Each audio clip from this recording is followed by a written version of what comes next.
Good morning. Welcome to the 7th International Congress on Constitutional Law.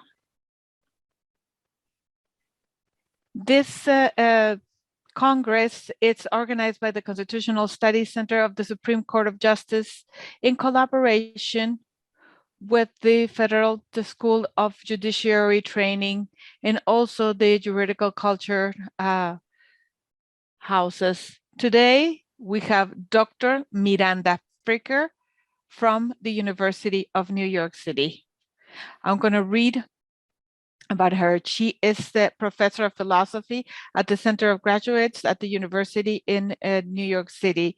And her main area of work, it's ethics, social epistemology, feminist sociology, and she also works on political philosophy. She has written different papers and books, among which we have Epistemic Life of Groups, Essays in Epistemology of Collectives, and a classical book, very well known, Epistemic Injustice, The Ethics of Knowing.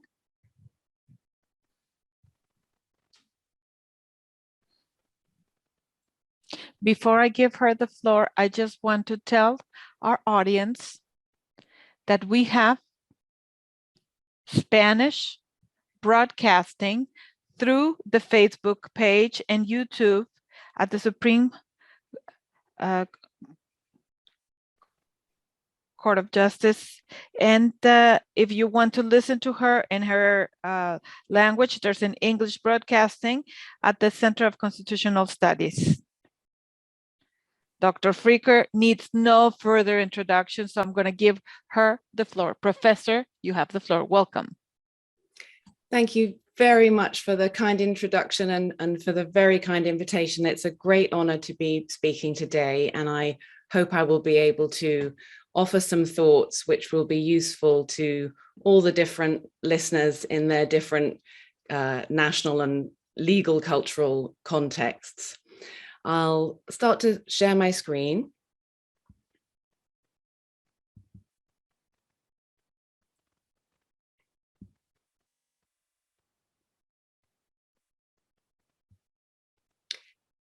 Good, I hope everybody can hear me all right. I have a more specific title I came up with: Legal Justice Requires Epistemic Injustice, because the ideas I want to recap and put forward today are ideas that connect epistemic injustice as a kind of gateway injustice that can lead to legal injustices of different kinds. And I want to set out the main ideas, give an example from my own country, the United Kingdom, another example from the country I now live in, the US, just as food for thought and as examples of how very badly wrong things can go when epistemic injustice leads to legal injustice, and offer some further thoughts about how we can think about analyzing our different institutions in terms of how far they can achieve better epistemic justice. So first, let me introduce the main idea of epistemic injustice. When I put forward these ideas in my book, I put forward two kinds of epistemic injustice. And the first one, and the only one I'll talk about with you today, is testimonial injustice. So let me explain what that idea is. When we listen to other people telling us things, it might be in a formal legal context where it's legal testimony that's being delivered, or it might be in an informal everyday context where somebody's just telling you when the next train leaves or what the time is. We automatically have to make some sort of quick judgment of credibility. Can I believe this person? How likely is it that they would be correct about this, or that they would wish to mislead me about this? And most of the time we do this unconsciously. We just see someone as more or less believable in this context, given what they're saying. And in the book, I put forward the idea that we develop a kind of spontaneous testimonial sensibility so that we don't have to think it through consciously every time. How far can I believe this person? How likely is she to be lying to me? Instead, we just see her as someone to be believed in this context. And so the testimonial sensibility operates spontaneously, and it delivers a kind of epistemically loaded perception of the person who's telling you something. So if it were in a court of law, and if you were a member of the jury, and you see somebody formally testifying, saying that they were not at the scene of the crime on that day, a lot of the time you will just be spontaneously perceiving them as believable, credible, or perhaps as not credible because of the spontaneous operation of your sensibility. Now, I think in a formal context, like listening to somebody's formal testimony in a court of law, we should jump out of our spontaneous sensibility and go into a more explicit reasoning mode. But of course, that is not often the case. We often move between our spontaneous perception of someone as probably lying or probably telling the truth and question it a little bit. And sometimes we don't question it enough. But the job of a jury is to always question the spontaneous deliverances of their testimonial sensibility. Why? Because we can't really fully trust our spontaneous testimonial sensibility, because our social training that leads us to see different sorts of social types as more or less credible is likely to be influenced by prejudices of the day. So imagine it's me, imagine we're thinking about sexism, and imagine I hope that I have no sexist beliefs, but it could be that if I'm living in a sexist society, I just somehow see women as less credible, perhaps in a political context, than a man. I imagine men to have more political authority, and so I take the woman's political word less seriously. That can happen without me believing anything about men and women's relative credibility in politics. It can happen without my realizing it. And so my spontaneous testimonial sensibility delivers a perception of the woman as somehow less credible than the man. And that is why we always need to be ready to step out of our spontaneous testimonial sensibility and question what prejudices might be operating to make us perceive someone as less credible than they are, or indeed as more credible than they are. Now, in legal situations, two obvious sorts of examples that come to mind that I have on the screen might be a woman not being taken seriously when she makes an accusation of sexual harassment or indeed sexual assault. We know, perhaps I should speak for the UK and the US, the countries I know best, we know this is a huge problem. In the UK now, it was recently commented by a politician that it's almost as if we've legalized rape because so few prosecutions of rape actually go through. And part of the problem, though certainly not the whole problem, but one part of the problem is women's word not being taken seriously. And so the thought is women often suffer a testimonial injustice in those contexts if a sexist prejudice depresses the level of credibility that they receive when they make the accusation of sexual harassment or assault. An example in connection with race would be that a Black man might not be believed if he's stopped by the police and asked whether he owns this car. So practices of stop and search, as they're called in the UK and in the US, are known to be highly problematic because it's Black people and especially Black men who are targeted for the police stopping them and searching their bags and so on. And testimonial injustice, a kind of climate of suspicion, often follows on from that way in which Black men in particular are targeted by the police and not believed when they explain their activities. It's presumed that they're doing something suspicious. So testimonial injustice is this simple idea of receiving less credibility than you otherwise would because there's a prejudice that is operating in the judgment or sensibility of the person who's hearing your word.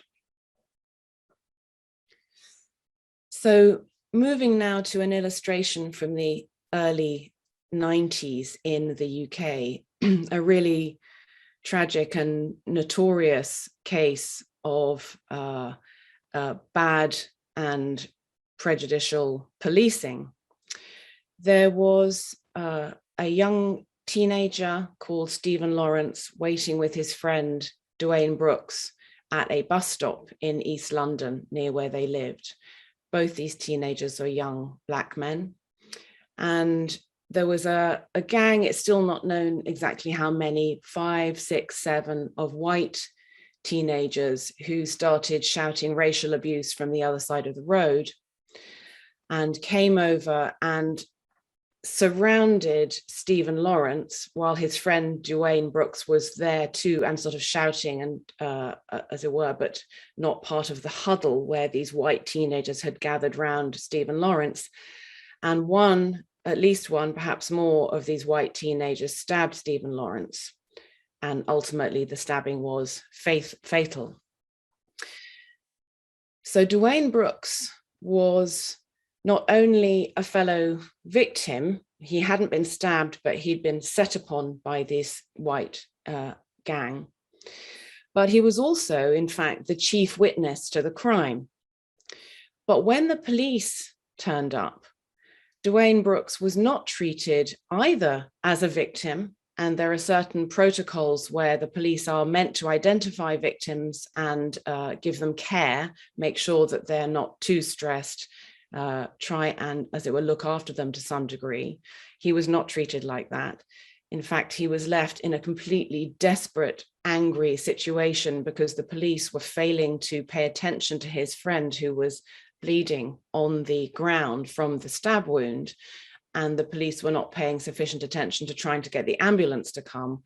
So the police had arrived on the scene before the medical care, and the police, it is said, were not paying attention to trying to get the ambulance to arrive quicker to save this young man's life. So Dwayne Brooks was there, distraught and angry that the police were doing nothing to try to save his friend, and he was not treated appropriately. And so a great deal, apart from anything else, a great deal of time was lost, because the essential thing to do when you arrive at the scene of a crime is gather the information from the chief witness, which they did not do. And if they had managed to gather that information, they might have found out a lot of very useful information that they could have pursued at the time. For instance, which direction did these white assailants run off in? Could the police pursue them? What did they look like? How many of them were there? What did they say from across the road? And the police failed to do any of those things. I'm going to read you this short section I have on the screen, which is from the government commissioned independent report, which came to be known as the Macpherson Report. Lord Macpherson led the team that produced the report on the bad policing that happened on this occasion, and which resulted in, for many years, a complete failure to prosecute anyone for this murder. So in the report, as it diagnoses the trouble, and elsewhere in the report, it famously accused the London Metropolitan Police of institutional racism. He said this: the officers failed to concentrate upon Mr. Brooks, that's Dwayne Brooks, the friend, and to follow up energetically the information which he gave them. Nobody suggested that he should be used in searches of the area, although he knew where the assailants had last been seen. Nobody appears properly to have tried to calm him or to accept that what he said was true. To that must be added the failure of Inspector Stephen Groves, the only senior officer present before the ambulance came, to try to find out from Mr. Brooks what had happened. So in this government report that came out years later in 1999, whereas the crime was in 1993, it becomes clear that many things become clear, but one of the things that becomes clear is what I would like to characterize as the epistemic part of this story. And I emphasize it is only one part of the story, which is that the police's perception of this young Black man was that he was part of the trouble. And this is borne out in many other areas of the Macpherson Report, including testimony given by members of the Black Police Officers Association, who talk about how many police officers, especially white police officers, really only meet Black men in particular in a context of crime. And so their spontaneous perception of these two young Black teenagers in East London, one of whom had been stabbed, was that there was trouble. They were perhaps part of the trouble. Perhaps it was a gang-related incident. In fact, none of those things were true. These were just two teenagers waiting for a bus who were spontaneously racially abused and then assaulted from white teenagers on the other side of the road. And so the police's trained perceptions of these two young men carried racist assumptions, which led to the testimonial sensibility that was operative at the scene being such that Dwayne Brooks was perceived in a radically prejudiced way.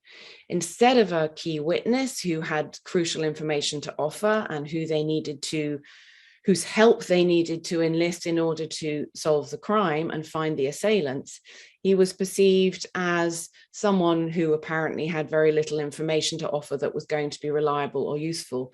They didn't accept that what he said was true, says the report, and they didn't try to find out from him what had happened, says the report. So my diagnosis of this is that there was a radical testimonial injustice operative at the scene of this crime.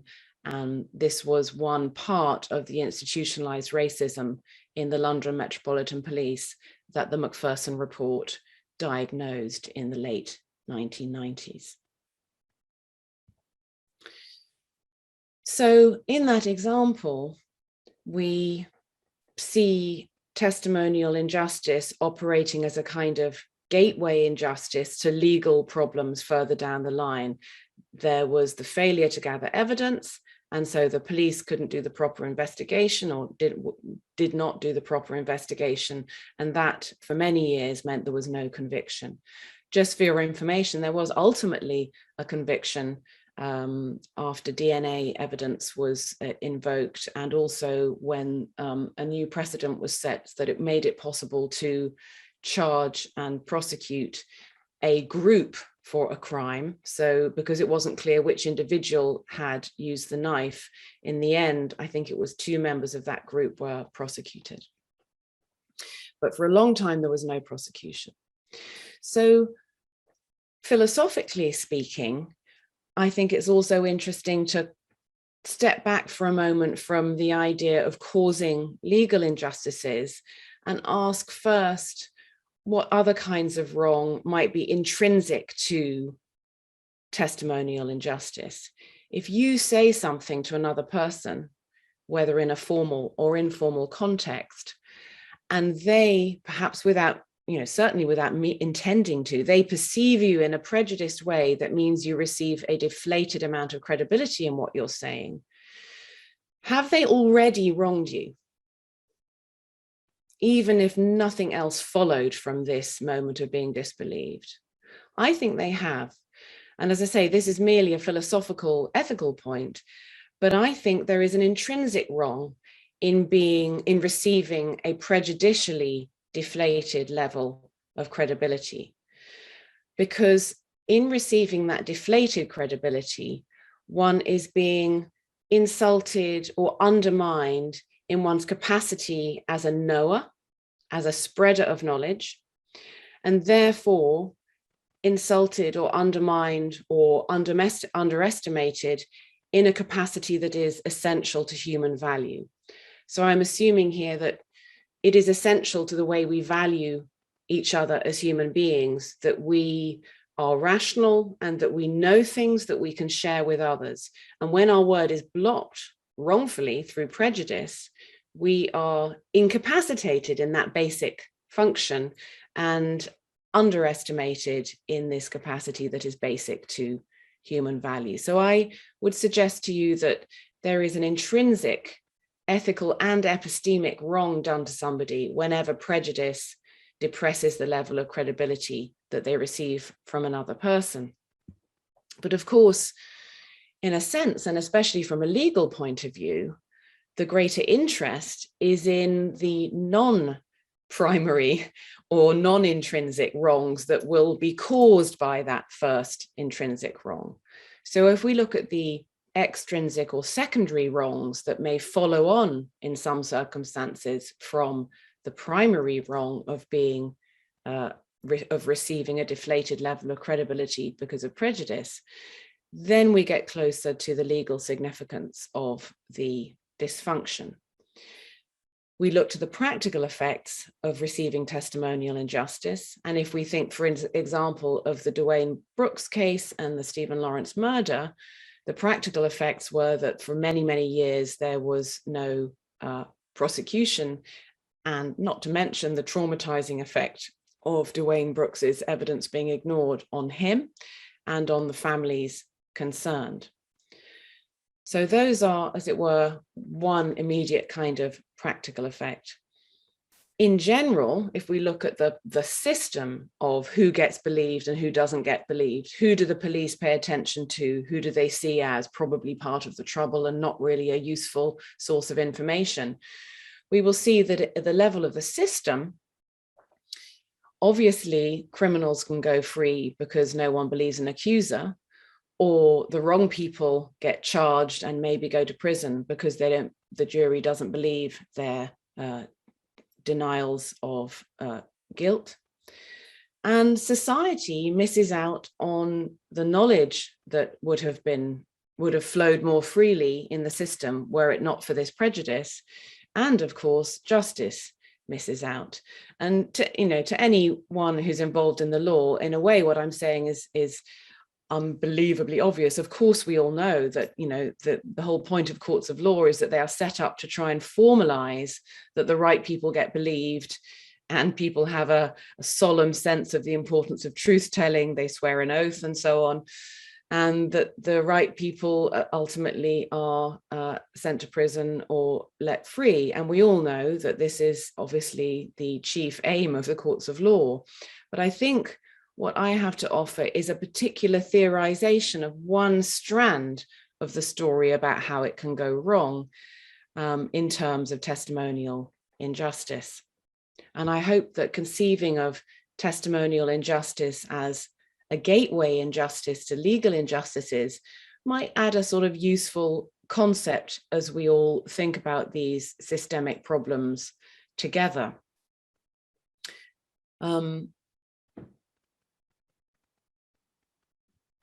I think that's all I want to say about the gateway idea. The thought is the very fact of not being believed when you should be believed is traumatic enough and maybe an intrinsic wrong if indeed prejudice is the explanation why you are not believed or why your word isn't even sought by the police.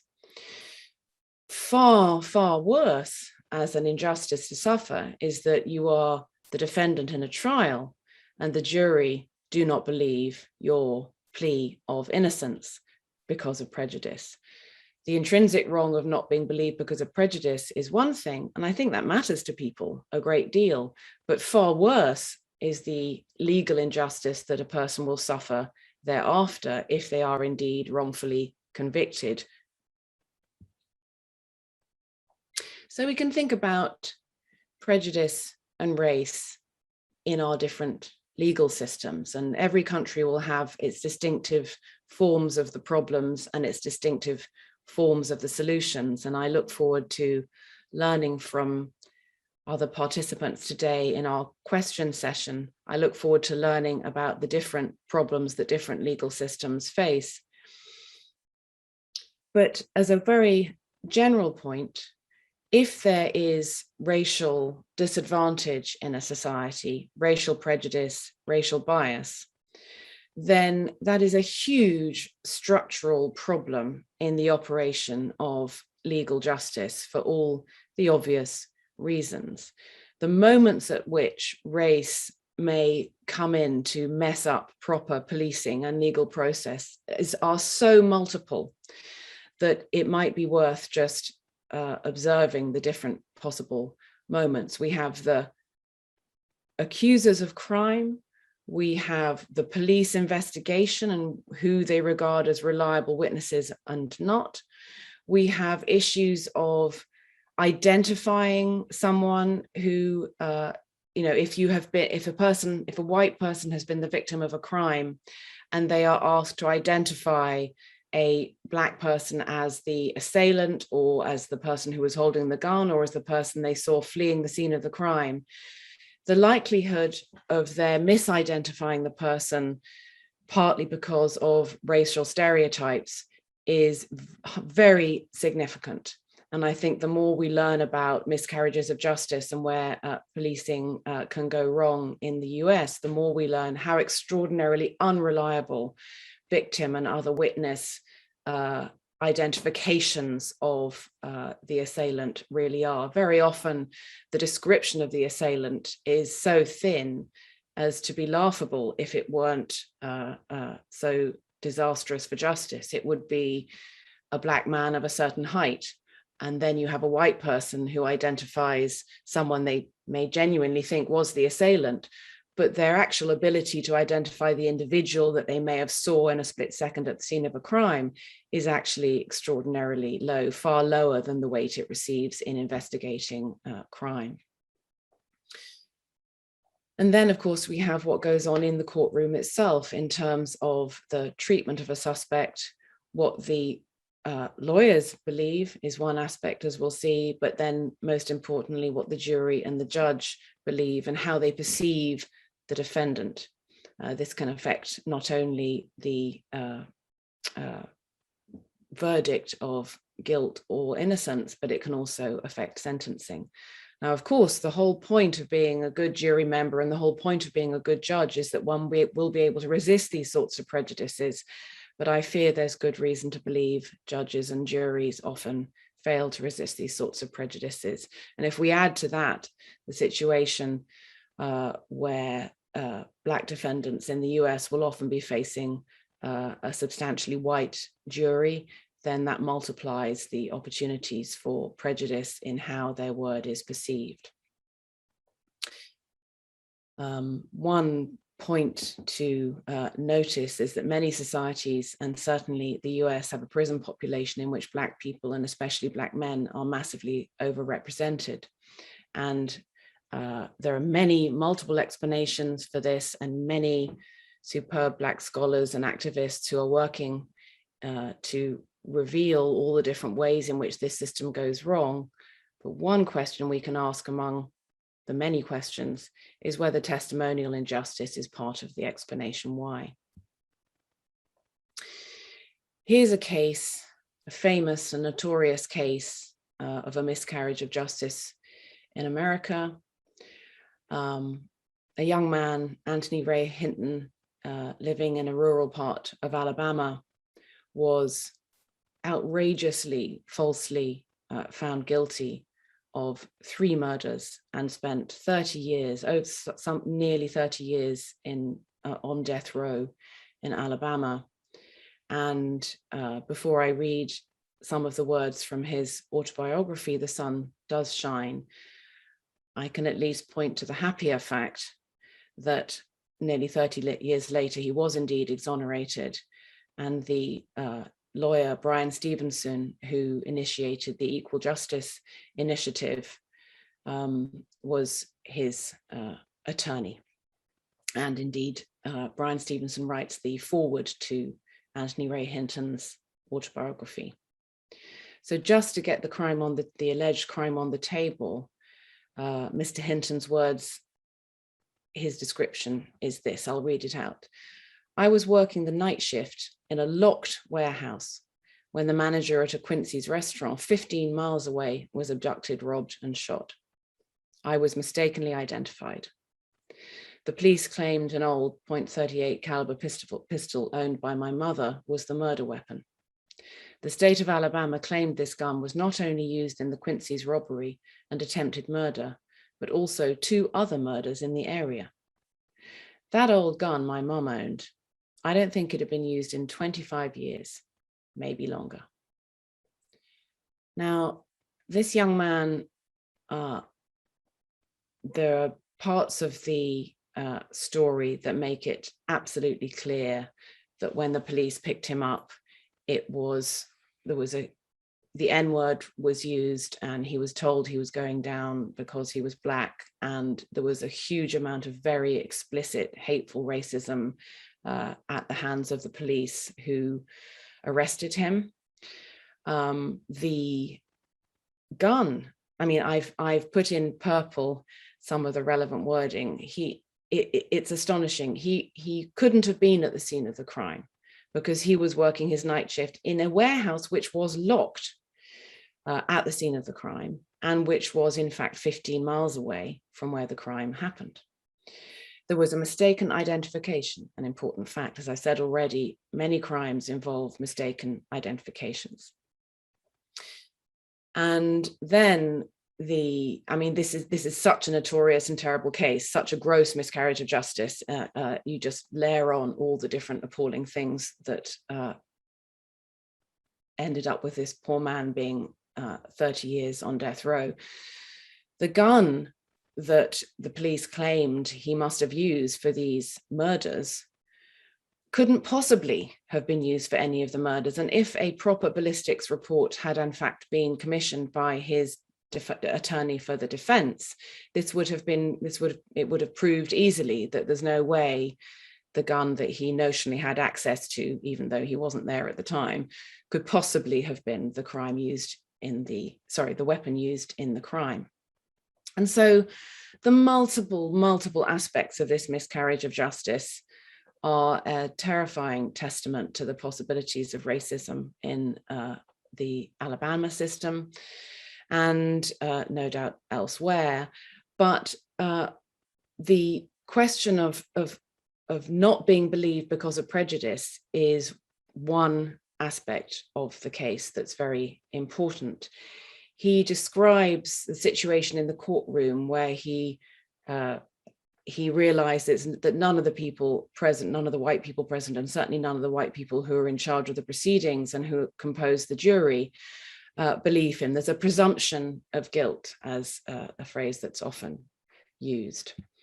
And just to add to the shockingness of how, as it were, a court system's ability to ignore significant evidence when they want to, he actually took a polygraph test to prove that he was telling the truth, and passed it easily, and kept saying that he would take any test they threw at him and that he was innocent, and he continued to plead his innocence all throughout. But it was ignored by the police and not picked up by the defense either. So that, in addition to the fact that no proper ballistics report was obtained, are 2 really key factors. But the denial of someone passing a polygraph test really brings to our attention how much they weren't interested in anything that would show or suggest that his credibility was good. They were so determined to find him guilty, so fixed in their perception of him as guilty and as lying when he said that he was innocent, that nothing was going to change it. So Mr. Hinton says on page 7 of the book, he says, oh, sure, they went through all the motions. So there was the appearance of legal process. For almost 2 weeks, they paraded out witnesses and experts and walked us through the chain of custody and exhibits A to Z, all of which gave legitimacy to what was already a foregone conclusion. I was guilty. Hell, as far as the police and the prosecutor and the judge and even my own defense attorney were concerned, I was born guilty. And so that's a powerful expression of the lived experience of the zero credibility when it comes to crime that a Black man can suffer in the system. On a happier note, here's a lovely picture of him as the author of his book, which I recommend to you, The Sun Does Shine. It's his memoir, and he was exonerated, as I said, by the lawyer, well, with the help of the lawyer Brian Stevenson, who always works with people on death row in Alabama, and among other things, and has set up the most extraordinary museum in Montgomery, Alabama, which is an amazing thing to go to. The Equal Justice Initiative is also his project in trying to achieve justice for more people who have been wrongfully imprisoned. But he helped win Mr. Hinton his freedom on April 3rd, 2015. And that's a happier picture of him and the cover of his book. So where am I? I've given two examples, one from the UK and one from the US, of bad policing, bad investigation, and failure of prosecution for many years, and then a gross miscarriage of justice, which had someone in isolation on death row for 30 years of their life. And in both cases, in different ways, racial prejudice was involved in the perception, the spontaneous perception of the testifier. So spontaneous and so rigid and so unquestioned, it seems, by the people who had this perception of, in Mr. Hinton's case, him as a guilty man, that even passing a polygraph, even all the evidence to the contrary, wouldn't have been able to shift it, and indeed wasn't sought. Now, I focused on a deficit of credibility, how prejudice can depress the credibility someone should receive. Some other theorists have been interested in bringing back into our attention the kinds of wrongs that can go on when somebody receives too much credibility from prejudice. And one such writer who's approached the issue specifically in connection with legal justice is Jennifer Lackey, who is at Northwestern University in the US. And she has argued that when prejudice produces an excess of credibility, this can also produce a special kind of testimonial injustice that she calls agential testimonial injustice. And the crucial kind of example that she rightly focuses on is the kind of excess of credibility that's given to a testifier, someone who's accused of a crime, when they at last make a confession to the crime. So false confessions. So the kind of situation she's focused on, just imagine it, especially if we imagine it in the context of racism operating in the policing and legal system. You're accused of a crime. They don't believe you, as you say, you're innocent. They don't believe you. They don't believe you. They keep you in custody. They keep on not believing what you say. And then if they finally break you and get you to a point where you confess to the crime because they've perhaps persuaded you of how low your odds of, as it were, being found innocent if you do actually go to trial are, and so they persuade you to take a plea bargain, plead guilty, and then perhaps you'll only get 3 years instead of 30 years in prison. They persuade you of this, and so you ultimately do confess. The moment when you confess, it is all over. There is no retracting a confession. They believe you absolutely, it seems, at that point. And that's this moment of credibility excess that Jennifer Lackey points to try and bring out this disastrous feature of how evidence is treated, and her focus is in the US. So let's look at causes of false confessions. There's a popular belief that, nobody really does make false confessions. Who would? We know that if people confess because of a plea bargain, well, that's their decision. They decide to save the court time and money. So they go for a guilty plea and they take the 2 or 3 years and they make a deal. Now, whatever anyone might think of that, and one might be very, very shocked at the number of people who are in prison in the US because they've taken a plea bargain of that kind. But whatever you think of that, this is not quite the situation we're thinking of. When people imagine false confessions, they think, well, apart from the plea bargain situation, who confesses to a crime they haven't done? Well, unfortunately, that popular conception is just incredibly out of date with what psychologists have shown us about how easy it is actually to get a false confession out of someone, given the sorts of police techniques that are entirely legal. And Lackey helps us understand what some of these techniques are. They won't be unfamiliar to you, I am sure. Excessively long interrogation, for one thing. They can hold someone for a long time. Here's a quote from the Lackey paper. Dreisen and Leo, these two legal theorists, found that in cases of false confessions in which interrogation time was recorded, 34% lasted 6 to 12 hours, 39% lasted 12 to 24 hours, and the average length was 16.3 hours.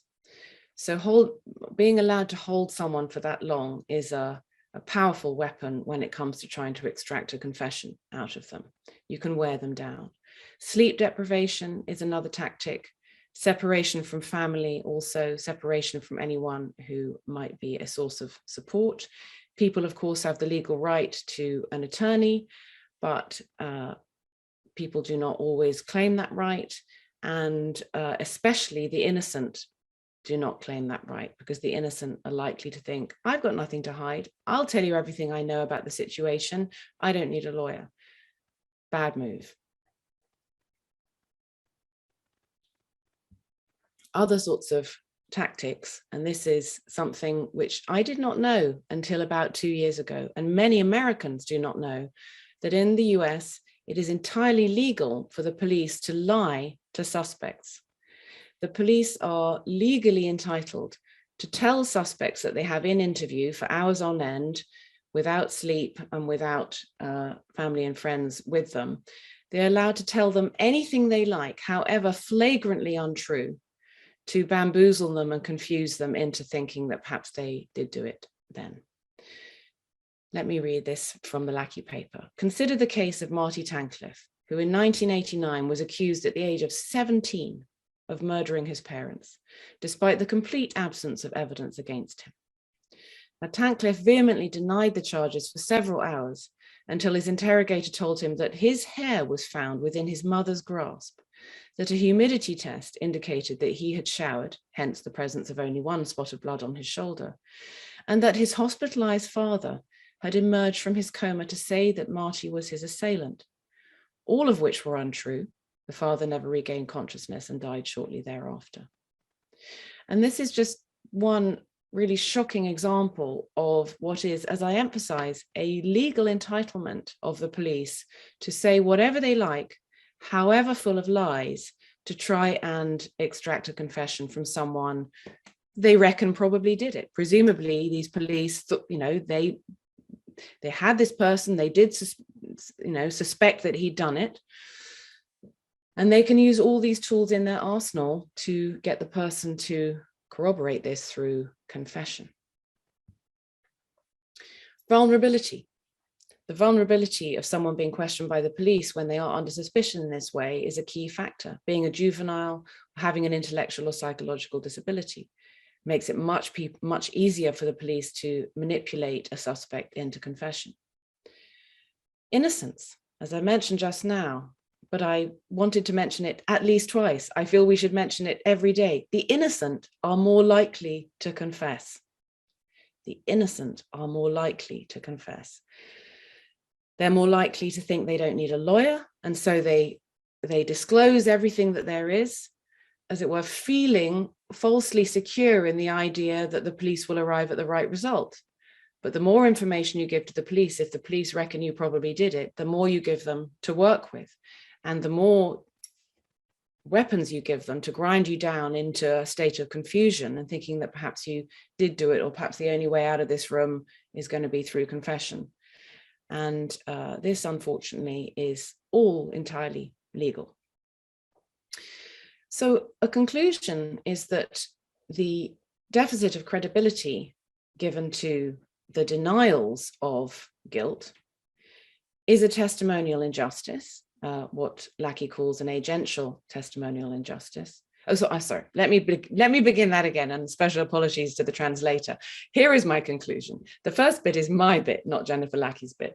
So my conclusion is that when you have someone who's falsely accused or under suspicion for a crime, they have ordinary, my style testimonial injustice for a long time. They are not believed through prejudice, perhaps. Prejudice isn't the only thing that can go wrong, but I'm focusing on cases where it's prejudice that's causing the disbelief. So that's a deficit of credibility caused by prejudice, and that's testimonial injustice as normal. But then, if they're ground down to the point where they do give a false confession, suddenly this massive excess of credibility kicks in. This is Jennifer Lackey's point. As the confession is instantly believed, taken as thoroughly credible, and indeed taken as irreversible in the process. That ends the investigation when you get a confession. And this is what Lackey calls agential testimonial injustice. And I think part of the reason why she emphasizes the agential is that these ordinary legal police techniques to get confessions out of people, part of what they do is wear someone's epistemic agency down. You get them confused, you get them tired, you get them not knowing which way is up or down and thinking that perhaps, is it possible I did even kill my father? I didn't think I did, but they say they found the blood and now they're telling me that my father woke up and accused me. Someone in that state, a teenager in that state, is so worn down that their agential capacity to think for themselves, to be an epistemic subject, is so worn down that it aptly warrants the label agential testimonial injustice. So just thinking now about our institutions, all the different institutions, legal and otherwise, in the different countries that we come from, what are they like? What sorts of norms are embedded in the institutions which might promote forms of testimonial injustice and perhaps agential testimonial injustice? An example that we've effectively just come to through Jennifer Lackey's treatment in the case of the US is the norm of treating confession as absolutely decisive and unretractable. That would always be, as it were, something that can never be undone, even if the person who confessed is now back the next day, now has an attorney with them and says, no, I only said that because I was so tired and you got me so confused and I was desperate to get home. You cannot retract it. That is a very powerful norm, which looks like, at least in some cases, it leads to really grotesque injustice. If one thought that confessions statistically were in the broad highly reliable, even under those circumstances in which the police are allowed to lie to you, then perhaps it would be different. But as Lackey points out, since 1989, there have been 367 post-conviction DNA exonerations in the United States, and 28% of these involve false confessions. So on the way to a third of those exonerations, so those bad convictions that have been discovered and successfully exonerated. So that leads me to suspect that this norm of taking confession as decisive, in combination with the police techniques that are allowed, is really disastrous for justice. So coming to the end now, I don't know how much I have to say about this idea of professional virtues of epistemic justice now. What can we do about it? What should our institutions look like?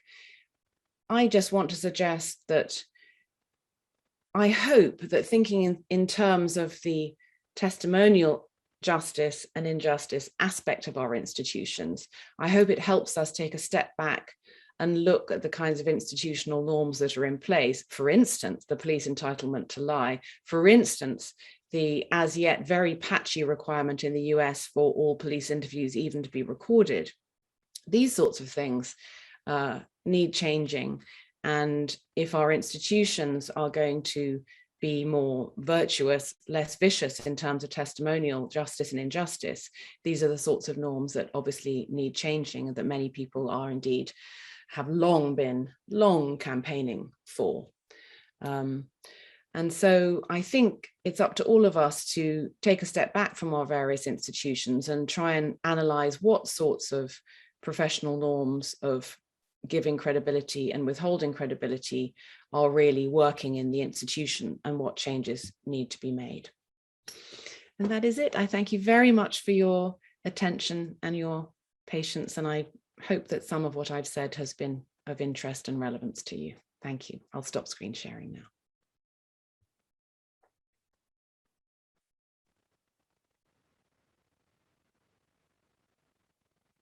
Thank you, Professor Fricker. It's really interesting to listen to you. We have several questions.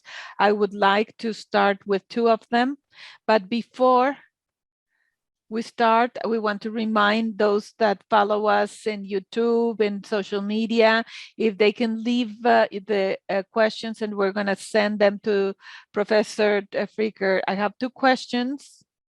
The first one has to do with historical matters, has to do with the history of the concept of epistemic injustice. And we could even state it with respect to prehistoric times, with respect to the, prehistory, not prehistoric, but what is the story that we can come up with this concept? And with respect to this, there's another question with respect to the relationship between epistemic injustice or epistemic justice, historical justice, structural justice, all of this. If you want, we can stop here and then we will take on other questions.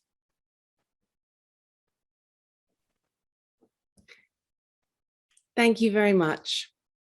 So I think I got both those questions, but correct me if I go wrong. So the first one was about the history of the concept of epistemic injustice. When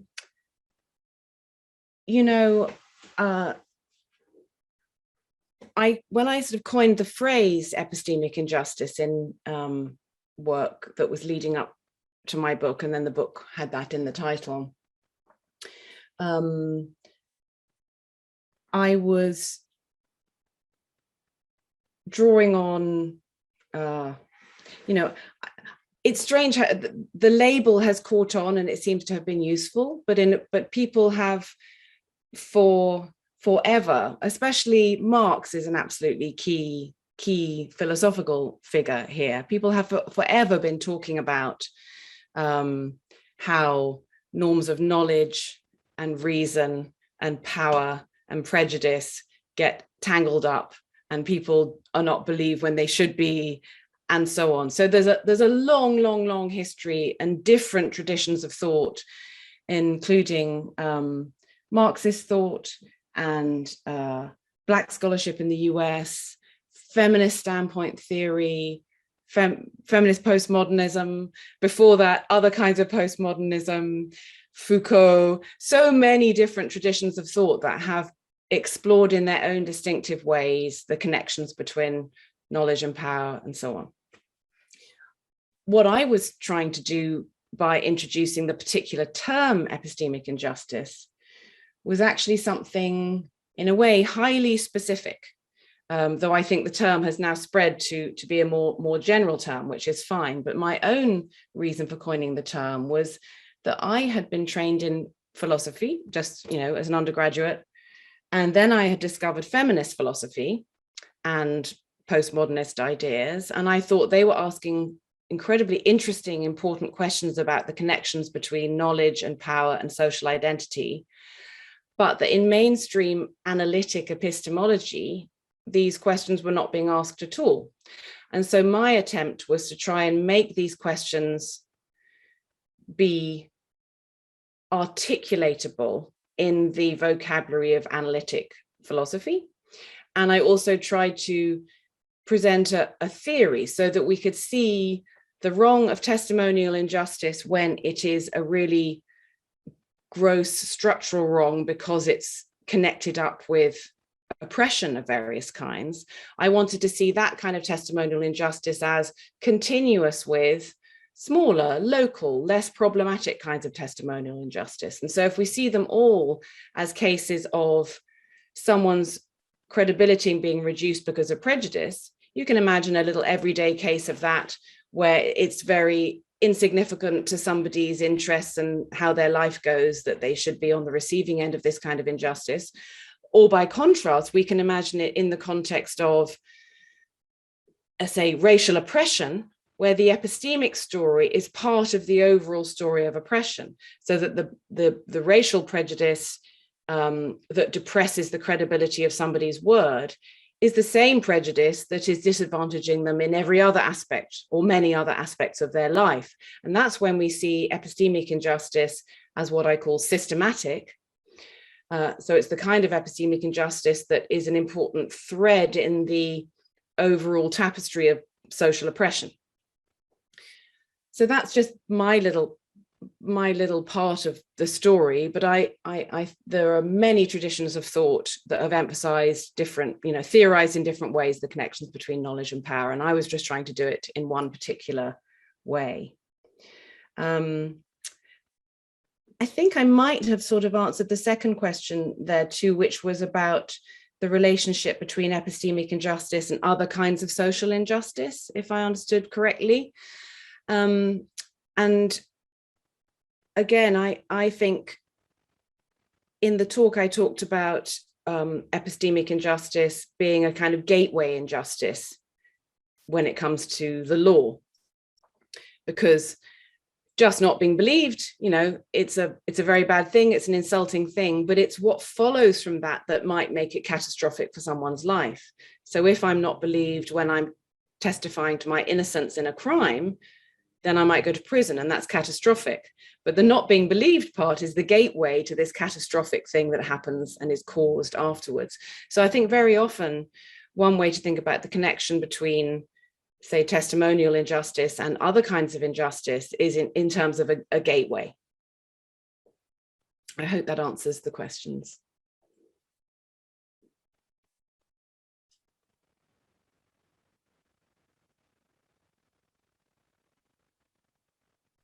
Yes, we have a couple more. The first one is about the role of the effect.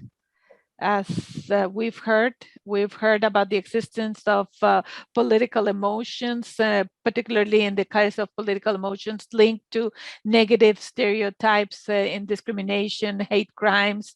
And in this respect, the first question would be, what is the role of the effects in the production of testimonial injustice? And a second question would be, where I summarize a couple of questions that are similar, it has to do with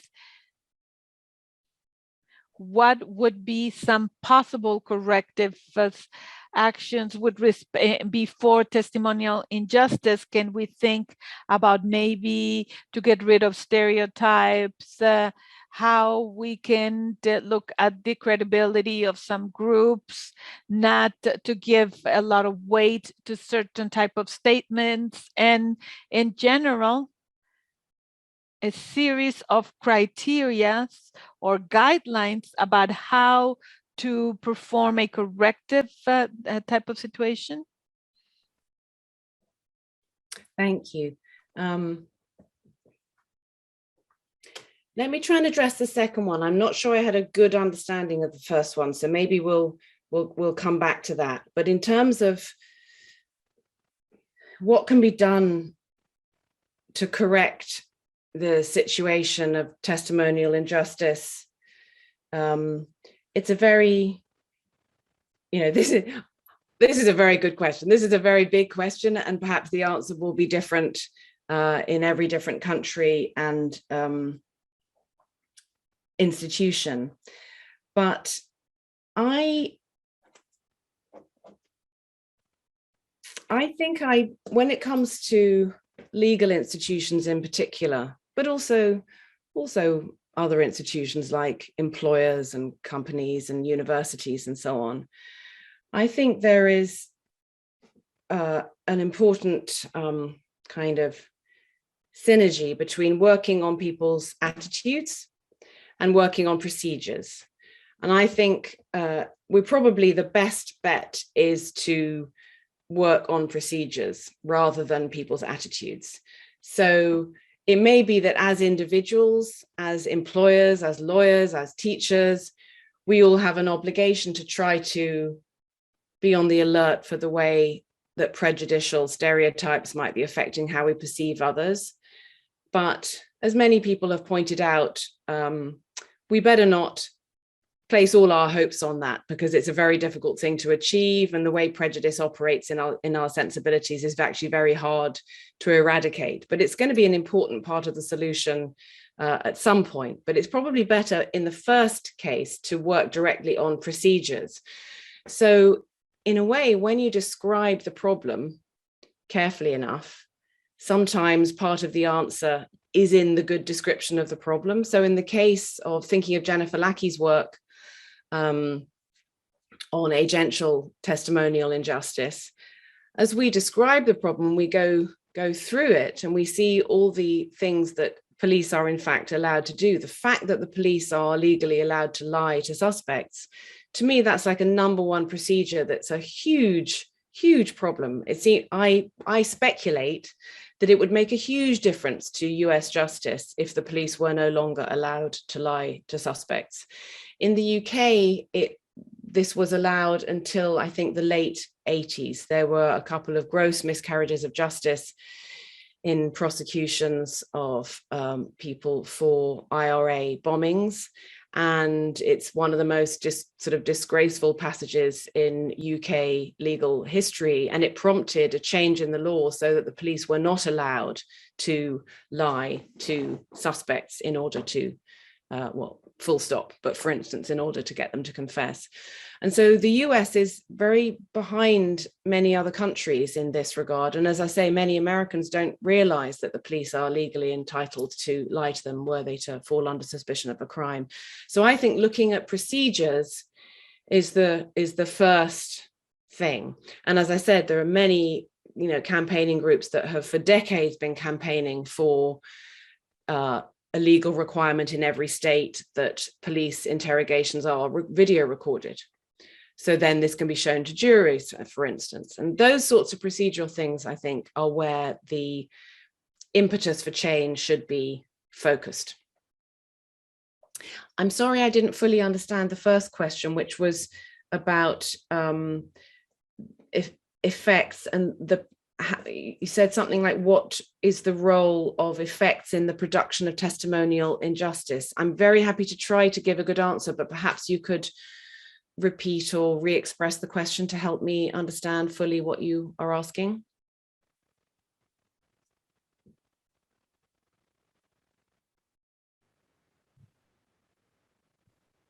I think we had a problem in translation. It was emotions, political emotions, because the construction of prejudice has an affective or emotional component. And the question is if epistemic justice and political emotions like hatred and all these things have a role. That was the question. Thank you. Now I understand better. Thank you. They certainly have a role. Yes, I mean in the problem. So if we think of sadly, it's a terrible fact, but if we listen to Anthony Ray Hinton's story, there's just hatred, racial hatred all around him that's causing what happened to him. And as you say, in a way, when one talks about prejudice, one can sometimes forget that prejudice has an affected or emotional load. So it's a kind of, if it's a hateful prejudice, it's a kind of hateful thinking. We can have wishful thinking, we can have fearful thinking, and we can have hateful thinking. And then there could be more fine-grained things, like many Black scholars and activists emphasize how there is this, very often in the US, a presumption of guilt. That will have an emotion or affective source, that a white person sees a Black person as guilty and needs persuading otherwise, rather than there being a presumption of innocence and then have to work towards guilt from there. So I want to just agree that I think the emotional economy is a huge part of the story of how prejudice messes up people's epistemic judgments. And of course, sadly, I think they're even, it can sometimes be even more direct. Sometimes these injustices they're barely going through a testimonial sensibility at all. You can get situations where the police or maybe a juror just doesn't even care, isn't really thinking, did they do it? Are they guilty or aren't they? They're just being led more directly than that by a hateful emotion. So I think that you're absolutely right to excuse me, emphasize the importance of emotions, I would say, within prejudice and also outside prejudice. And I don't know how far, obviously, if in an ideal world, the emotions would be okay, but I don't know how far we can change emotions. I think we have to first change procedures and change, and the huge problem these days, as we all know, problem for all democracies, is that the information economy is completely distorted and perverted by the echo chambers and epistemic bubbles that so many people live in, and getting their drip feed news sources from unreliable sources. And so the information economy is messed up and the emotion economy is messed up, because when you have a lot of information that's telling you that people like you in your communities are being ignored and it's all the fault of the other lot, that generates resentful emotions that distorts political perceptions. And so, yes, there's trouble in the emotional economy and trouble in the informational economy, and that these are important sources of the dysfunction in democratic process at the moment that we see.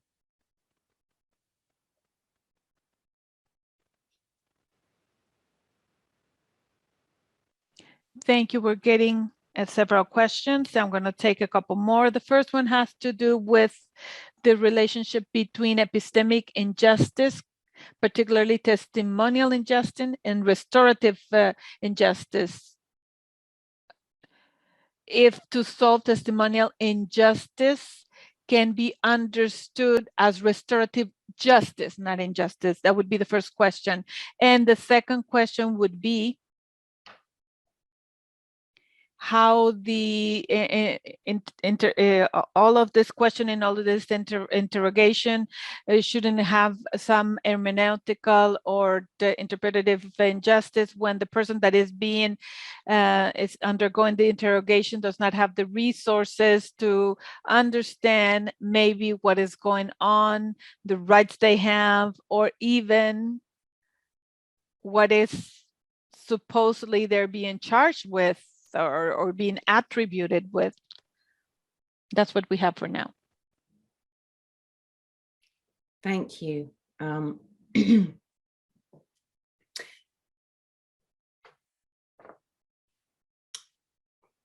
me start with the second one. Thank you for introducing the notion of hermeneutical injustice or disadvantage. That's, for others present, that's the second kind of epistemic injustice that I tried to introduce in my book. And it consists in being in a situation where I need to express or communicate an experience of mine, but there are not shared concepts for me to use to express this experience. And where the explanation why there aren't these shared concepts is that I'm a member of a hermeneutically marginalized group, so that people like me under-contribute to the shared pool of concepts and social meanings.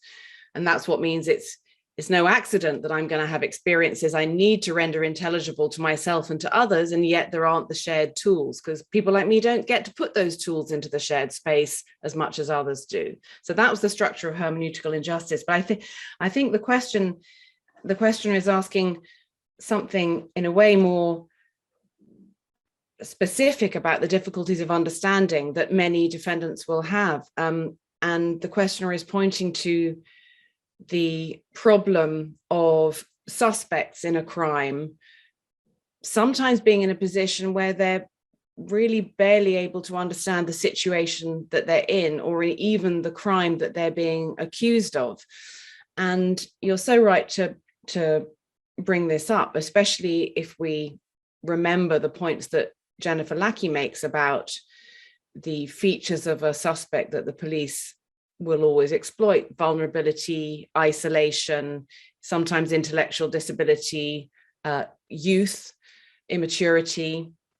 These are all things that make it quite likely that one is in a situation of confusion and not understanding how high the stakes are, for instance.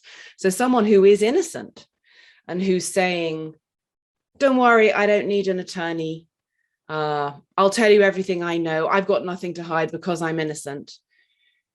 They are actually laboring under a complete delusion about how policing and the law works.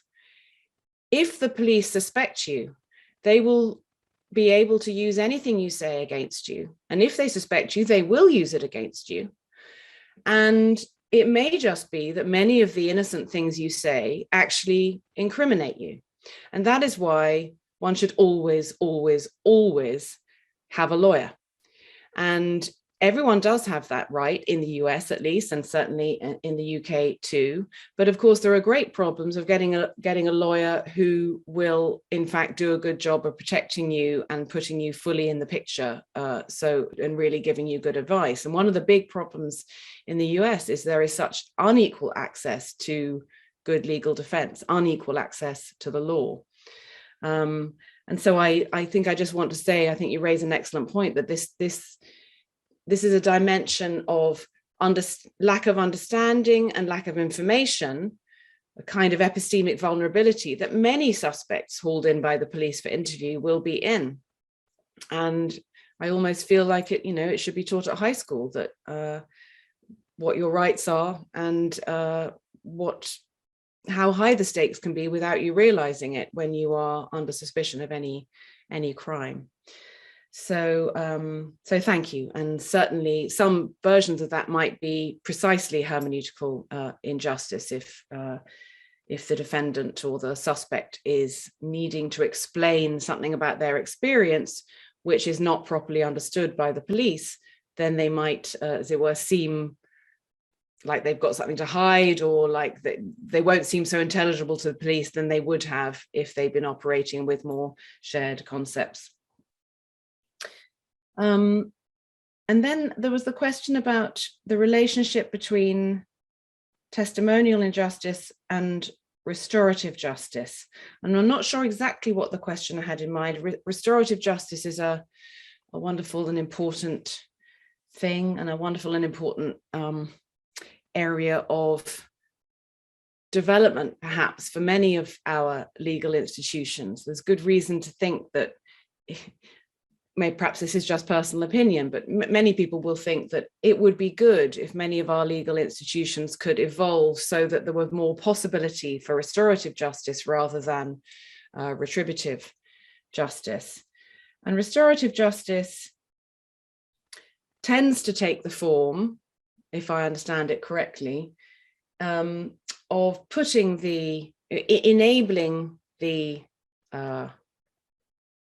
someone who has actually been convicted of a crime. So let's assume they were guilty of the crime, putting them together with the victim so that they can understand the nature of their crime better, and the victim can convey the nature of the crime, so that there can be, all being well, there can be some sort of meeting of minds, and the person who's committed the crime is able to confront the seriousness of what they've done. And that whole process is a process of dialogue, and a carefully kind of orchestrated dialogue, which I believe many people find incredibly helpful and a powerful part of a justice system. But it does, as you rightly suggest in your question, there is an intimate relationship with testimonial justice, because if this dialogue is to be truthful and effective and equal, then prejudice will not be depressing or indeed inflating anybody's credibility. For there to be the kind of meeting of minds, perhaps is putting it a little strongly, but for there to be the genuine communication and mutual understanding that is the aim of restorative justice, there would have to be epistemic justice in place, because each must believe the other in the appropriate way. It may be that that dialogical process works towards epistemic injustice rather than has to presume it. Maybe people begin with a situation where there isn't perfect mutual trust, but maybe they achieve more trust through the dialogue itself. So anyway, that's one sort of relationship between restorative justice and testimonial justice that seems to me important.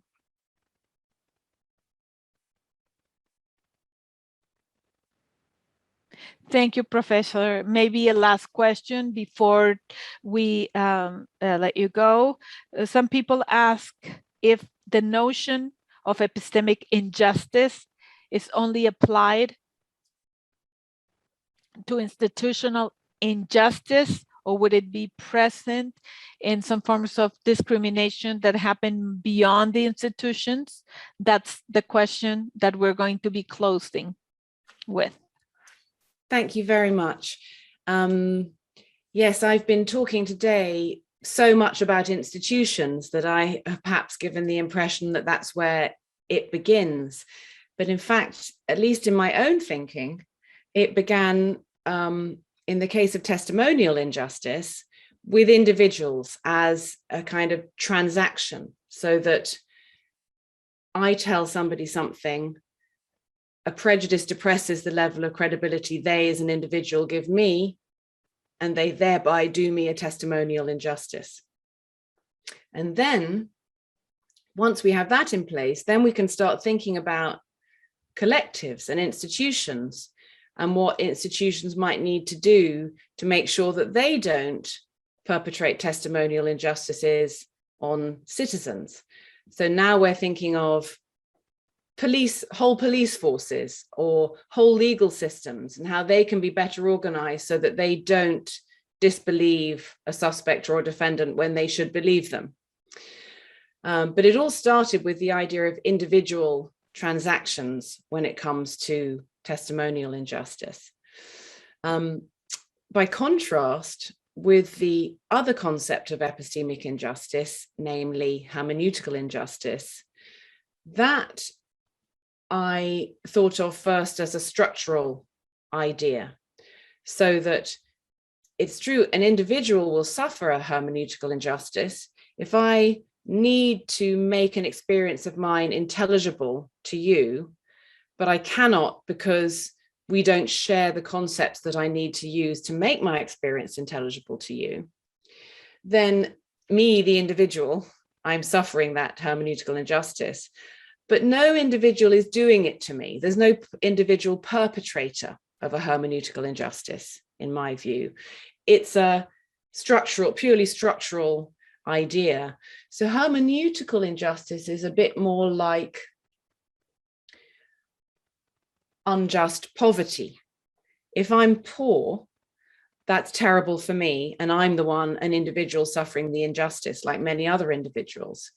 But there isn't a particular individual who's making me poor. It's a structural wrongful disadvantage that I and others are suffering. So hermeneutical injustice, I was conceiving like that. But certainly, I suppose that shows that in both cases, I was thinking of the victims of the epistemic injustice as an individual. But we could ask ourselves whether we might want to challenge that. Perhaps we can say that very often, it's whole groups who will suffer a testimonial injustice. So for instance, if whole groups can say that if whole groups can say, if a whole group can tell another group something, so supposing, the Black community tells the white community something, or women want to tell men something, or trans people want to tell binary people something. These are groups testifying. They might be organized activist groups, or it might be something a bit more amorphous and informal than that. But I think groups can say things. Groups can tell other groups things. And in that case, all the normal relations of prejudice that can make the testimony go wrong, well, that can apply to groups.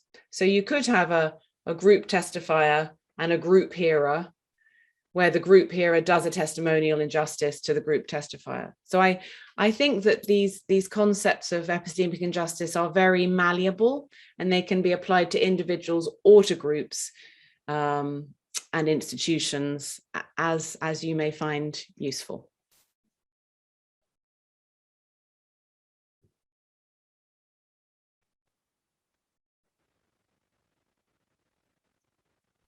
Thank you so much, Professor Fricker. We're out of time. We want to thank you.